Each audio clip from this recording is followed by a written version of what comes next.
Conversations That Matter is a partner program of the Center for Dialogue at Simon Fraser University. The production of this program is made possible thanks to the support of the following and viewers like you. Welcome. Thank you. Thank you for having me here.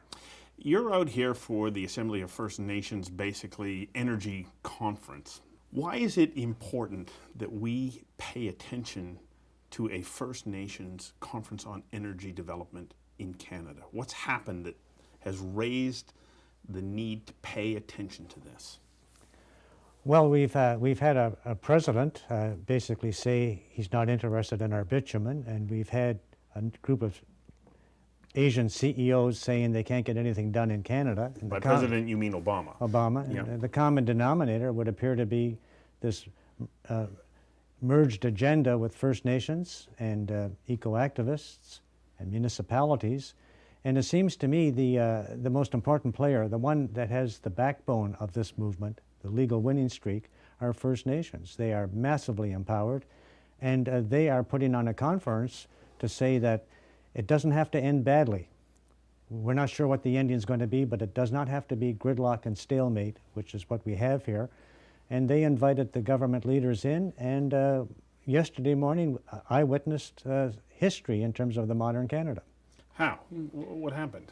I heard two very impressive speeches, one by the national chief of the AFN, who stepped up with a view towards looking to commercialize their native empowerment, and that was fully met with a high degree of reciprocity by the new Minister of Natural Resources, who opened his speech saying, "Since I'm speaking second, you might think that our speeches were written by each other's speechwriters, because I'm going to say many of the same things that the national chief just said."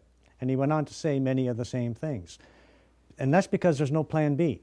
We either make this country work in the resources sector, working and addressing and respecting and treating these resource winners as legitimate, or we keep getting the thumbs down treatment by our foreign markets, which is what really precipitated this thing to begin with. I think that if you talk to the average Canadian, they wouldn't be aware that this is happening and the landscape is changing the way that you're outlining. We're all dumbed down over the last decade. We're coming out of a decade which the phrase I use is, we're coming out of 10 years of systemic stagnation. We've been sleepwalking.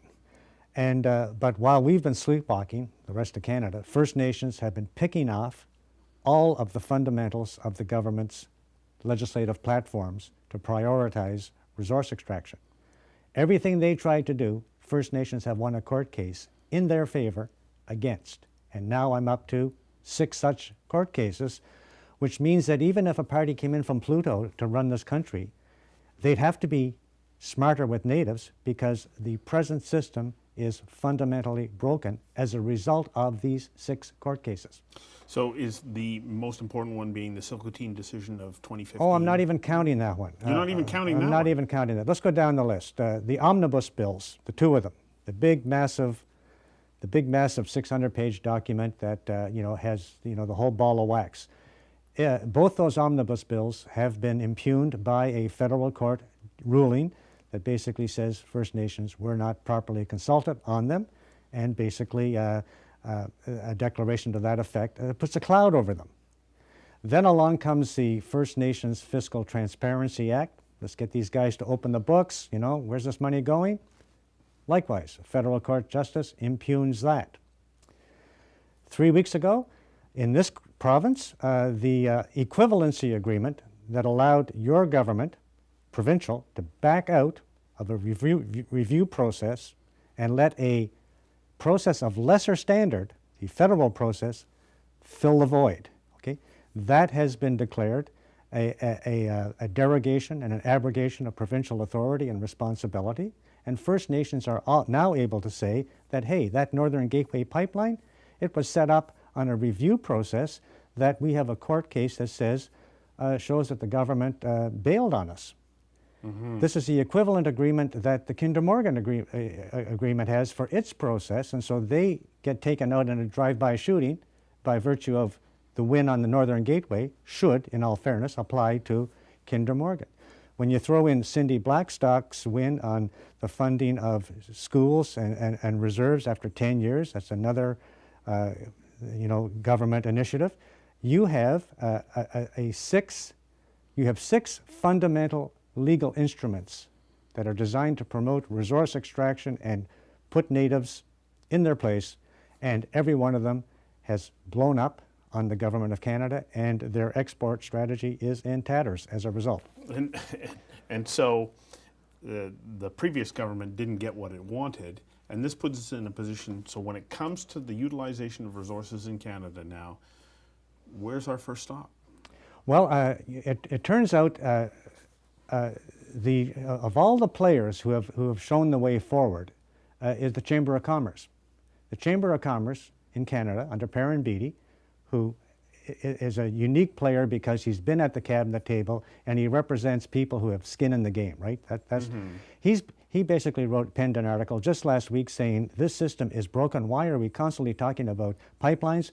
It's the same deal for forestry, hydro transmission, transmission lines, mining, you name it. Everybody's up against the same predicament in terms of access to resources.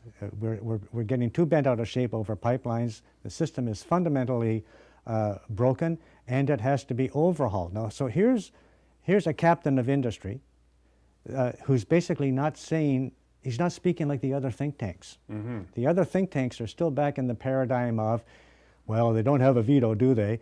Who says we understand the duty to consult? Like, it's pretty, it's not that clear.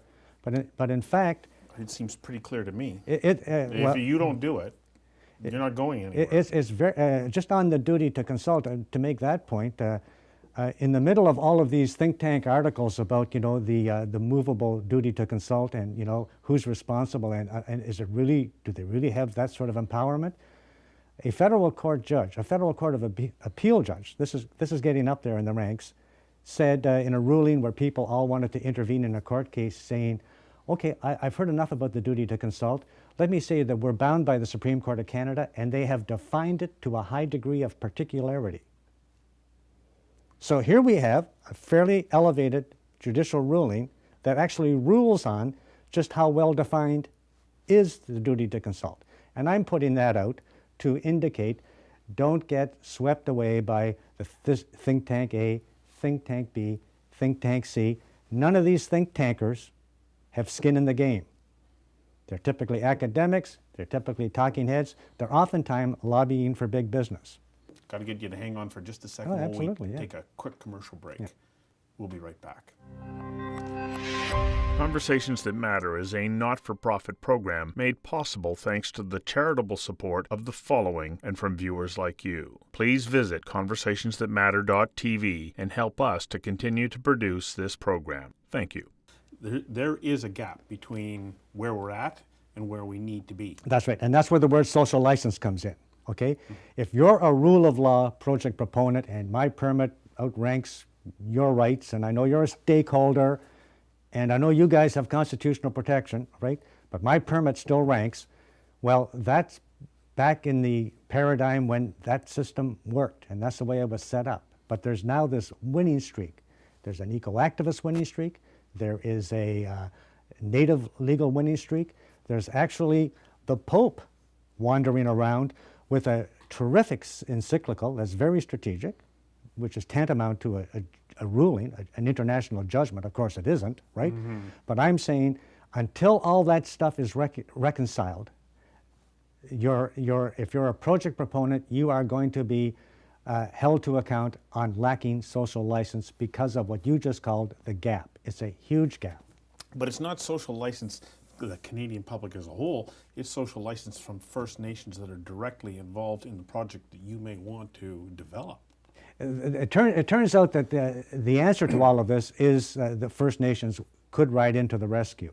They will look out for themselves with the right, if the right accommodations are made. Although now the pressure is on to protect Mother Earth, that's a huge issue, right? More so than ever, right? But the First Nations, as a former chair of the NEB said to me in a personal email, Bill, if you get First Nations on side, you can do anything in this country. And that's the key. They are in a different orbit. They have a higher degree of legitimacy than everybody else because of their constitutional protections. Much of what they've won is the law of Canada. They didn't get it gratuitously. They earned it, and they earned it by playing by our rules. Yeah. So they're not about to roll over on this, and so the threshold is high. Yes, I suspect the NEB processes are going to be revamped. I have seen recently that there are a number of First Nations leaders who are now even starting to distance themselves a little bit from environmental groups, saying, hold it just a second, I'm not going to allow you to start running roughshod over what my needs are. My issues now are about my people. And ultimately, are they the big winners in the sense that they start to bring opportunity and personal development as well as economic development to their communities? Well, First Nations have yet to be the big winners. They should be. It hasn't trickled down there yet. It has not trickled down. The environmental movement has now gone mainstream. It's, you know, when I was a Calgary oil and gas lawyer, I used to come out here to conferences where people would start the conference by saying, I'm happy to be here with you, latte drinking, granola crunching. You know, that's all now mainstream and entirely legitimate. And it's merged not only with the Native agenda, it's also merged with the municipal agenda. So it's all taken on a higher strata of legitimacy, and it's going to be harder for the First Nations to break away and do it on their own.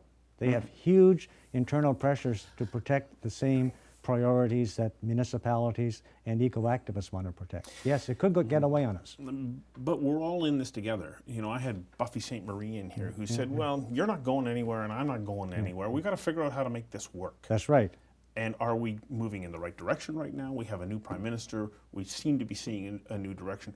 Are we moving in the right direction at the moment? Hugely. I mean, I have a wind speaker front page of the former Prime Minister meeting with Perry Bellegarde when Perry Bellegarde got elected.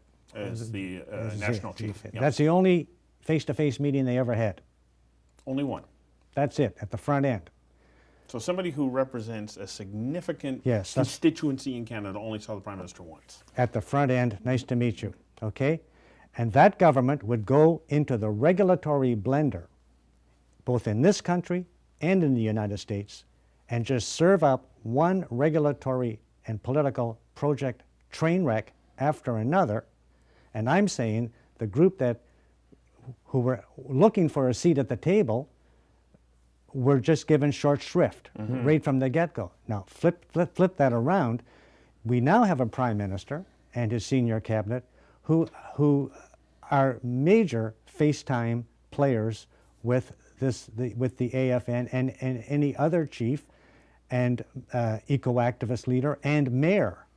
They've become so on the go with all the right sound bites that they're the glue to holding all these agendas together. Trudeau single-handedly, as a man in motion, becomes the go-to guy that is a bridge from Brad Wall to Notley to Christy Clark to Denny Coderre. The only thing all these people have in common is Trudeau. They all need him. And he is firing on all cylinders on what I call the Native file, the rise of Native empowerment. It's a breath of fresh air. I believe I witnessed 2 historic speeches, and his Minister of Natural Resources is to be commended.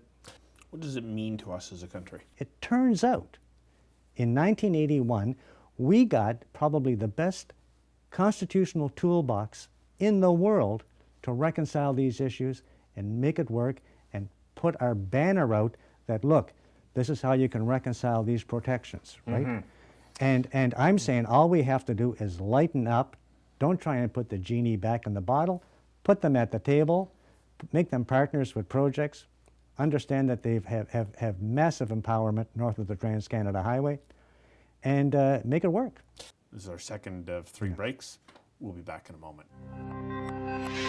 Conversations That Matter is a not-for-profit program made possible thanks to the charitable support of the following and from viewers like you. Please visit conversationsthatmatter.tv and help us to continue to produce this program. Thank you.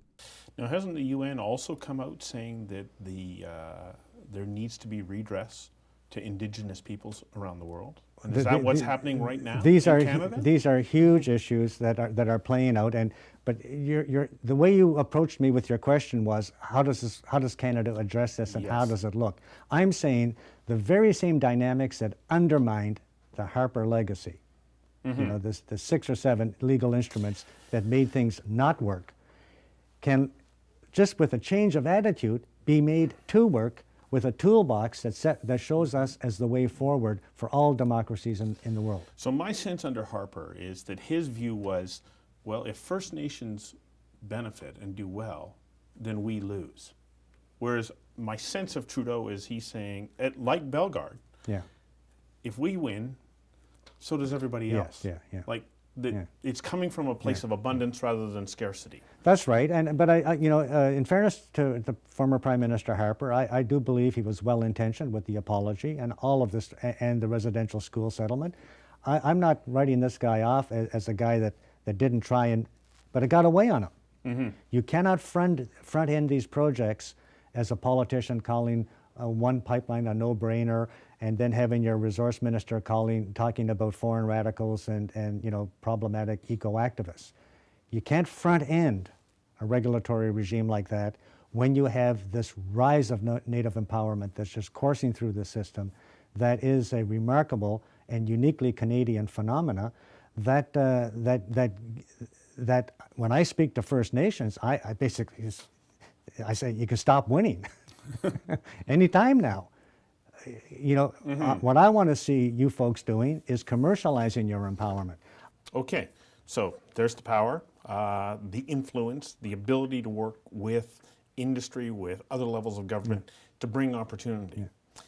How do we then bring them into the Canadian experience so that they have the tools and resources that they need to realize their own potential? And in so doing, helping us all win.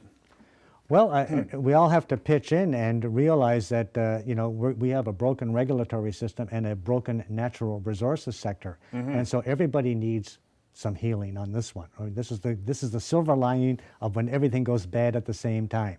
Why don't we just down tools and see what works, right? And I'm saying in the last major ruling just 6 weeks ago in BC, it was actually in the Yukon, but it's the BC courts that do it.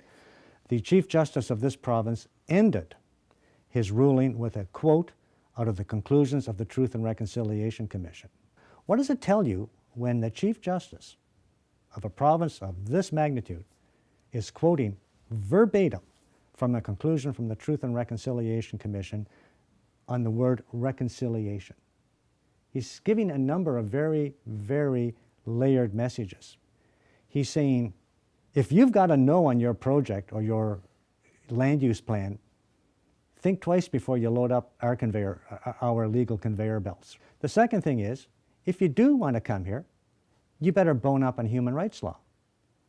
Final break, and then we'll be back just after this.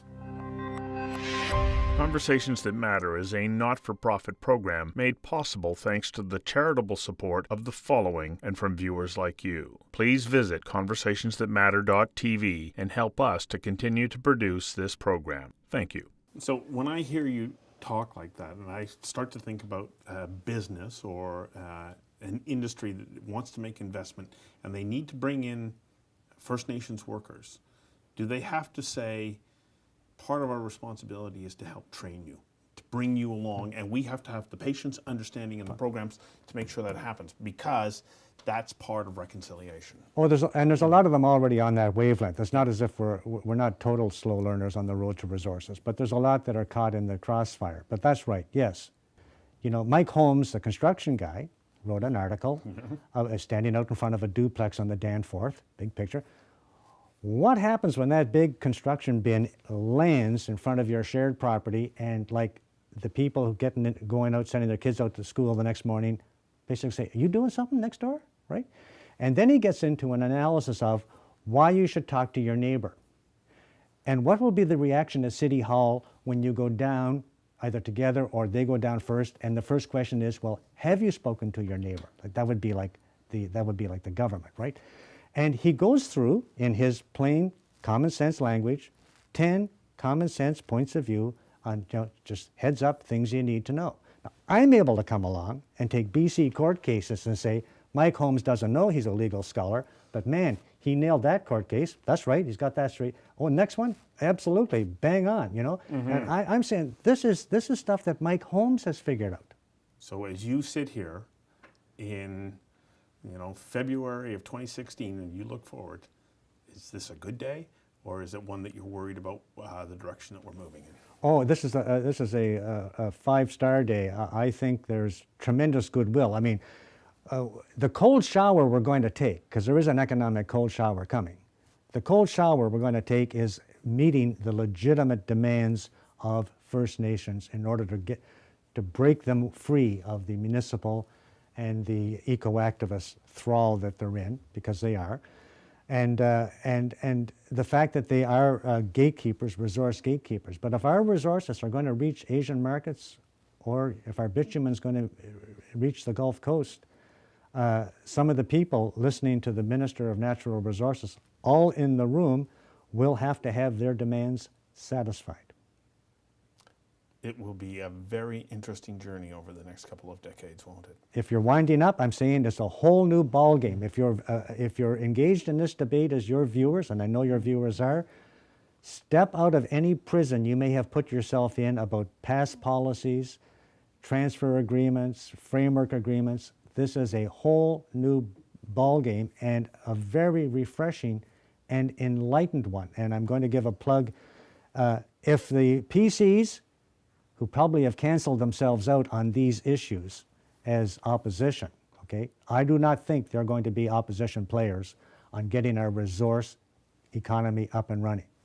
I think the NDP will step in to fill that void, and they are as tuned up and as energized with their 40 seats as the Liberals are.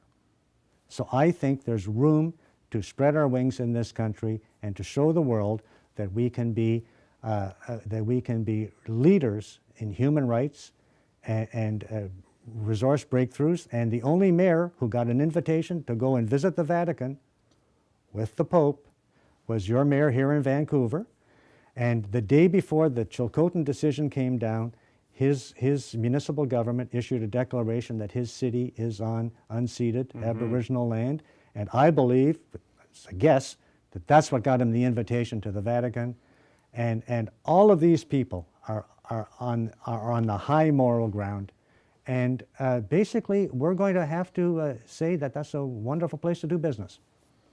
I hope you're right, and I'm keen to watch it unfold over the next couple of decades. Thank you very much. Thank you very much.